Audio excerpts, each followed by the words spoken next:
السلام علیکم خواتین و حضرات، آج ہم میر تقی میر کی جس غزل پر بات کریں گے اس کے 3 اشعار ہم نے آپ کے لیے منتخب کیے ہیں۔ اگر پوری غزل کا انتخاب پیش کیا جائے تو ویڈیو بہت لمبی ہو جاتی ہے۔ آپ کو یہ سبق دینے کا صرف مقصد یہ ہے کہ آپ کسی بھی غزل کے مشکل اشعار کو سمجھ سکیں، ان کے معنوں سے واقف ہو سکیں۔ یہ غزل بہت عمدہ ہے اور اس میں یعنی انتخاب، اور اس میں آپ کو جو کچھ بھی سننے کو ملے گا انشاءاللہ اس کے بعد آپ اس غزل کے ان اشعار کو تو بخوبی سمجھیں گے ہی، پوری غزل بھی آپ ضرور سمجھ لیں گے۔ اس کا پہلا شعر ہے: مانند شمع مجلس شب اشک بار پایا، القصہ میر کو ہم بے اختیار پایا۔ ویسے تو اس میں کوئی خاص مشکل لفظ نہیں ہے۔ مجلس کہتے ہیں اس جگہ کو جہاں پر لوگ بیٹھتے ہیں، شب رات کو کہتے ہیں، اشک آنسو کو کہتے ہیں۔ اشک بار کا مطلب ہوتا ہے آنسو بہانا۔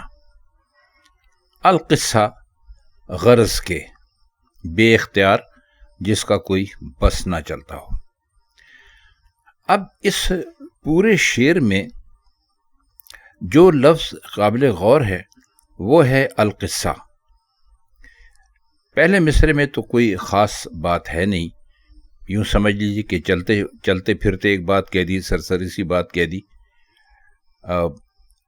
پہلا مصرعہ آپ پڑھیے تو لگتا ہے کہ کمزور ہے، شاید اس کا کوئی اچھا شعر نہیں بن پڑے گا جب یہ مکمل ہوگا۔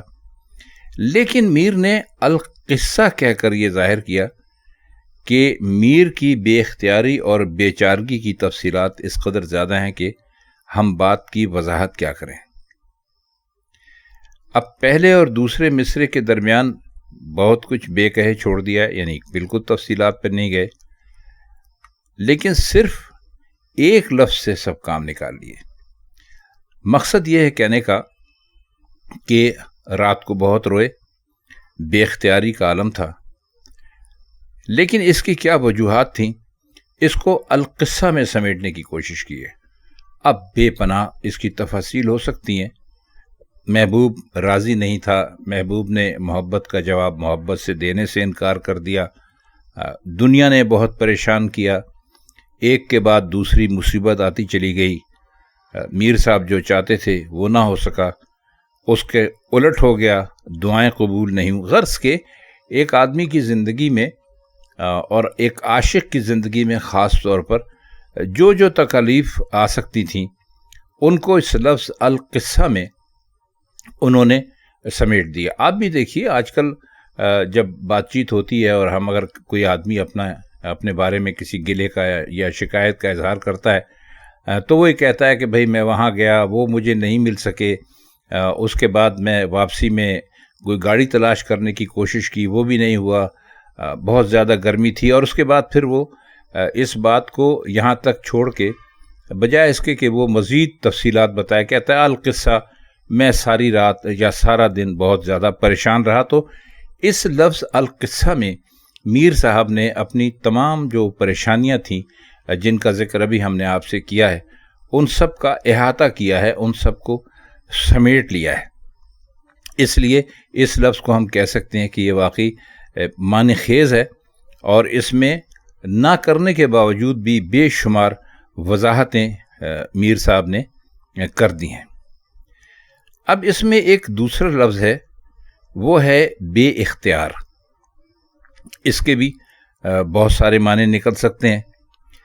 انہوں نے خود ہی شمع کا اور مجلس کا اور اشکوں کا ذکر کر دیا کہ جس طرح شمع مجلس کو رونے پر اختیار نہیں ہوتا، وہ جلتی ہے، روتی ہے، یعنی جب آپ ایک شمع جلا دیتے ہیں تو شمع کا کام جلنا ہی ہوتا ہے، اور رونے سے مراد ان کی یہ ہے کہ آپ سب جانتے ہیں کہ شمع جو ہوتی ہے وہ موم کی بنی ہوئی ہوتی ہے، تو جیسے جیسے وقت گزرتا جاتا ہے موم پگھلتا جاتا ہے، تو اس کے جو قطرے گرتے ہیں جو نیچے جا کے جم جاتے ہیں، اس کو ان میر صاحب نے آنسوؤں سے تشبیہ دی ہے کہ وہ جلتی ہے، روتی ہے، اور اس کا اس پر کوئی اختیار نہیں ہوتا، اس لیے کہ جب شمع جلے گی تو وہ روئے گی ضرور، یعنی کہ موم ضرور پگھلے گا۔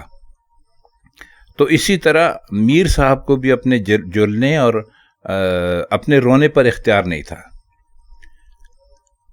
اگر یہاں پر لفظ بے اختیار نہ ہوتا تو جو اس کا پہلا مصرع ہے اس کے جو معنی تھے وہ ذرا کمزور ہو جاتے، اور دونوں مصروں کا جو تعلق ہے اس میں بھی کوئی لطف نہ رہتا۔ یہ یاد رکھیے کہ مصروں کے درمیان ایک کامل ربط رکھنا بہت مشکل اور اہم فن ہے، اور یہ اکثر بیشتر جو شعراء تھے، پرانے شعراء تھے، انہوں نے اس رابطے کو ہمیشہ بہت اچھی طرح سے برقرار رکھا۔ آپ کسی کا بھی کوئی شعر لے لیجئے، کوئی بھی پرانے شاعر ہوں، ان کے کہوں کس سے میں کہ کیا ہے، شب غم بری بلا ہے، غالب نے کہا۔ اس کا دوسرا مصرع آپ بہت اچھی طرح جانتے ہیں کہ اس کے دوسرے مصرے کا پہلے مصرے سے کیا ربط ہے، تو بہرحال بات لمبی ہو جائے گی۔ اکثر تو کسی شاعر کے کلام کی تعریف میں اتنا ہی کہنا بھی کافی سمجھا جا سکتا ہے کہ بھائی ان کا جو ربط ہے وہ بہت اچھا ہے۔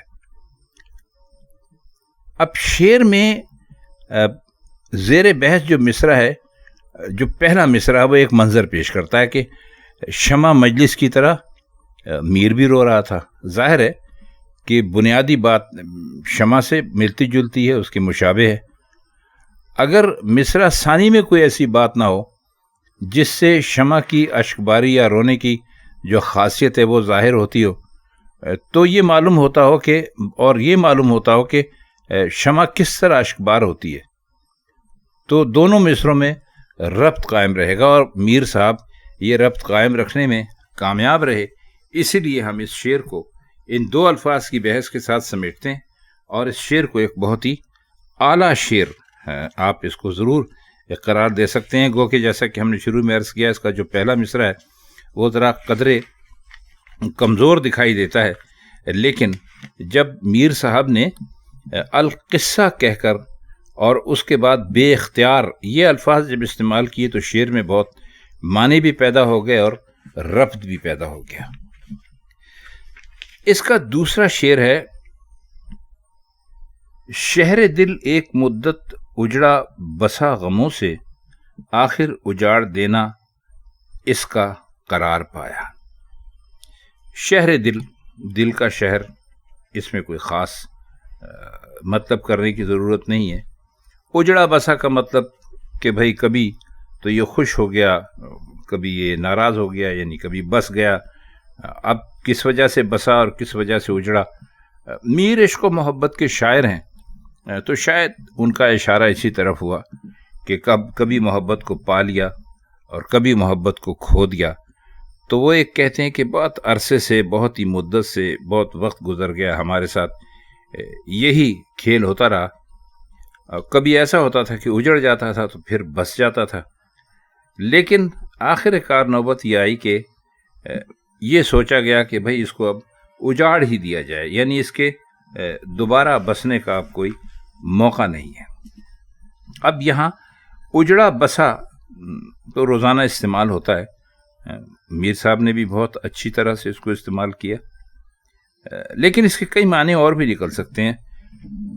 دیکھیے، بعض غم ایسے ہوتے ہیں کہ جن سے دل اجڑ جاتا ہے، لیکن بعض ایسے بھی ہیں جن سے دل آباد ہو جاتا ہے۔ ابھی ہم نے آپ سے ذکر کیا، ایک مدت تک یہی سلسلہ رہا کہ بعض غم ایسے ملے جن سے دل شاد اور آباد ہوا، مثلا شاید عشق کا غم، اور بعض ایسے ملے کہ جن سے دل اجڑ کر رہ گیا، مثلا شاید دنیا کے غم، یا شاید یہ غم کہ بھائی اب ہمارا دل مزید غموں کی تاب نہیں لا سکتا، اور آخر کار یہ سوچا گیا کہ بھئی جو شہر دل ہے اس کو اجاڑ ہی دیا جائے۔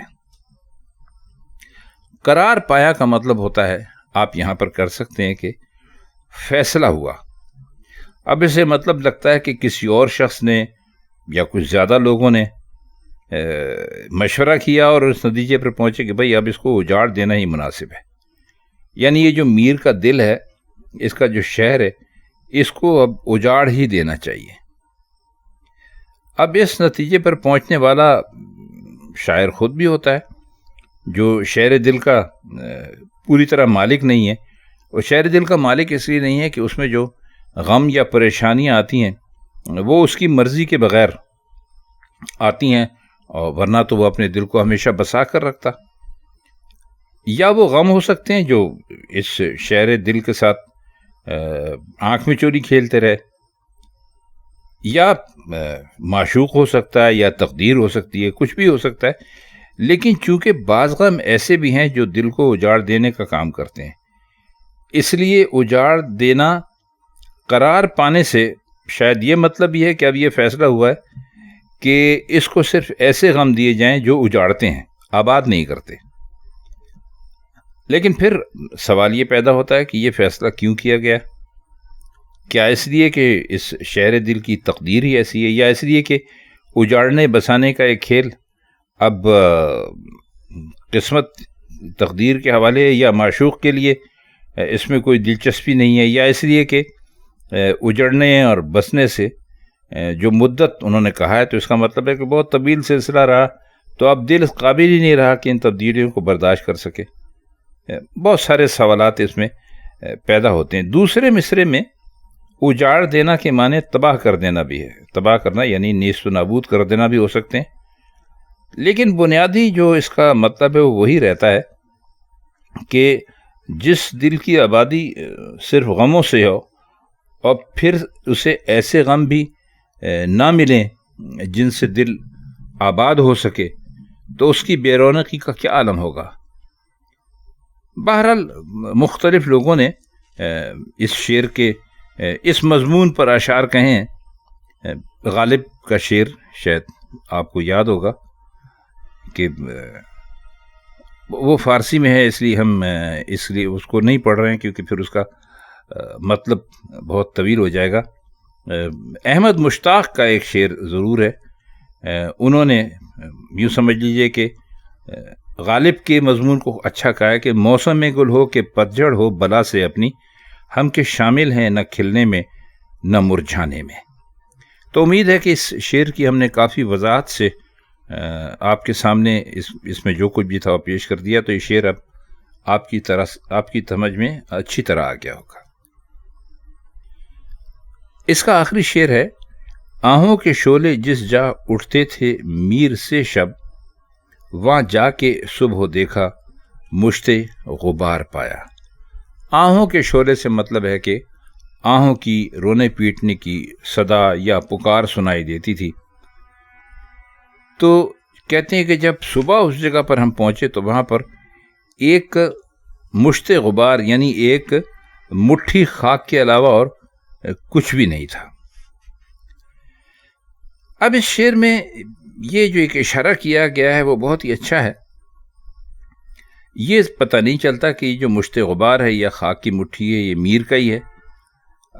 یہ صرف اشارہ کر رہا ہے، اور اس بات کا بھی امکان کچھ سمجھ میں آتا ہے کہ یہ مشتے غبار میر کا نہ ہو، بلکہ جو آس پاس تنکے تھے، جھاڑیاں تھیں، ان کے جلنے کا ہو. اور وہ کہتے ہیں کہ وہ ہماری جو آہ ہوتی ہے وہ اس شدت کی ہوتی ہے کہ اس سے آگ لگ جاتی ہے. اب یہ اس لیے وجہ سے ہم سوچ سکتے ہیں کہ میر سے کے معنی کا مطلب ہوتا ہے میر کی وجہ سے بھی ہو سکتے ہیں. اگر میر سی کے معنی یعنی میر سے کے معنی میر کے دل سے قرار دیے جائیں تو مطلب یہ بھی ہو سکتا ہے کہ میر نالا کرتے کرتے، روتے روتے، فریاد کرتے کرتے، آہیں بھرتے بھرتے اپنی ہی آہوں کی گرمی کے باعث جل کر خاک ہو گیا. شاعری کی بات ہے، اس کو آپ حقیقت میں نہ لیجیے گا، ایسا ہوتا نہیں ہے. لیکن چونکہ اپنے غم کی اور اپنے دکھوں کی، پریشانیوں کی، یا اپنی محبت میں ناکامی کی وجوہات بتاتے ہوئے عاشق آہیں بھی بھرتے ہیں، نالے بھی کرتے ہیں، روتے بھی ہیں. تو شعر میں آپ یوں سمجھ لیجئے کہ ایک طرح کا ڈرامہ ہے،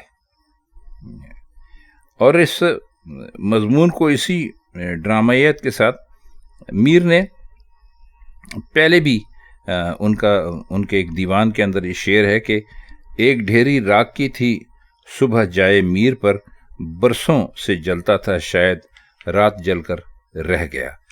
تو مختلف طریقے سے انہوں نے یہ بات مختلف جگہ پر کہی ہے۔ تو اب آپ اس سے یہ اندازہ لگا سکتے ہیں کہ اس شعر کے جو معنی ہیں وہ اشاراتی ہیں ایک طرح سے، یعنی انہوں نے ایک کنایا یا اشارہ اس شعر میں دیا اور بہت اچھا دیا، اس میں کوئی شبہ نہیں ہے۔